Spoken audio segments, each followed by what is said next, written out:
So our next question is, what should patients do with the information that they're tracking? Becca? Well, they should definitely take it with them to their physician visits or to their office visits, whether it's with the physician or nurse practitioner or PA. They should, if they do see a change, feel free to call into the office. That's definitely something that the office would, they would want to know and be able to help them and take care of that.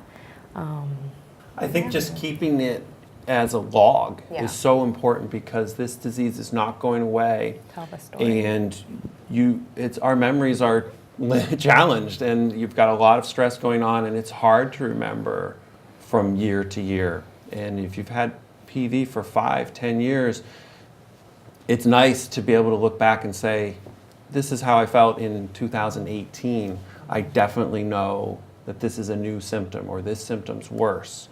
And just writing things down and tracking them are that fail-safe memory. Is the way I look at it. Yeah. I agree. When I do patient programs and I talk to patients, I oftentimes say that when you actually track your numbers, when you track your counts, when you track your symptoms, that's actually the history of the disease. And because your disease is, for the most part, slow progressing. What I mean by that is in terms of changing from PV to MF or from ET to MF, it doesn't occur overnight, right? And so it may take years. But how oftentimes we remember things in terms of what we did a week ago? It's hard, right?